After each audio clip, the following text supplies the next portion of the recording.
ឈានជើងដល់ទឹកដីខ្មែរស្ត្រីអាមេរិកម្នាក់ជាប់ចិត្តនឹងប្រទេសតូចបេដងធំមួយនេះរួចប្រាប់គេឯងថាអស្ចារ្យលើពីការរំពឹងទុកស្ត្រីរូបនេះមហាជនទូទៅហាក់មិនសូវស្គាល់តែអ្នកតាមដានវិស័យគំនូរនៅកម្ពុជាប្រកាសជាស្គាល់ច្រើន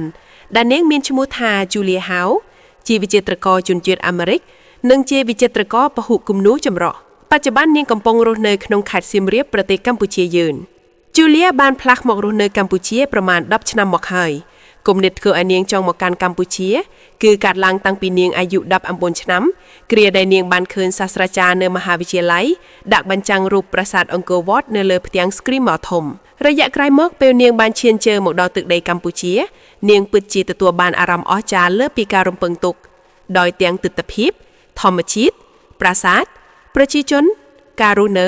ផ្ដល់ឲ្យនាងនៅសុភមង្គលបំផុតជាក់ស្ដែងតាមរយៈវីដេអូរបស់ទំព័រ Facebook ជនជាតិបរទេសឈ្មោះ Austin Tukwa ដែលគេបានសួរថាហេតុអ្វីបានជា Julia ជ្រើសរើសមករស់នៅកម្ពុជានាងរៀបរាប់ទាំងស្នាមញញឹមដោយនិយាយថាអ្វីដែលនាងដឹងនៅពេលមកដល់ទីនេះគឺទិដ្ឋភាពទេសភាព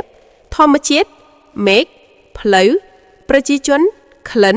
ហាក់បញ្ចូលគ្នាយ៉ាងល្អធ្វើឲ្យនាងរំជួលចិត្តមានអារម្មណ៍ថាជាពិភពពិតនិងរស់រវើកជាងកន្លែងណាទាំងអស់ដែលនាងធ្លាប់ទៅជាមួយបទពិសោធន៍រស់នៅប្រទេសកម្ពុជាច្រើនឆ្នាំនាងលើកឡើងទៀតថាអ្វីដែលនាងបានរៀនពីកម្ពុជាធំបំផុតគឺទឹកចិត្តសប្បុរសចិត្តល្អនិងក្តីស្រឡាញ់ដ៏ជ្រាលជ្រៅនាងថាប្រជាជនកម្ពុជាមានសន្តានចិត្តល្អ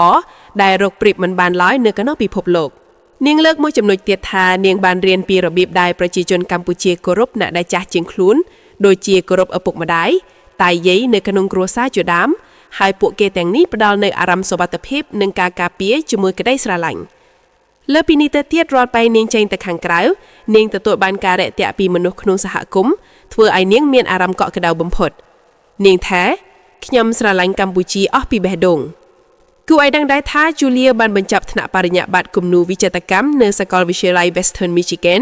នៅសហរដ្ឋអាមេរិកក្នុងឆ្នាំ2006សប្តាហ៍ថ្ងៃនាងជានាយិកានៃវិចិត្រសាលា The River Gallery នៅខេត្តសៀមរាបហើយនាងក៏មានផ្ទះឈើខ្មែរកំពុងរស់នៅទីនោះផងដែរ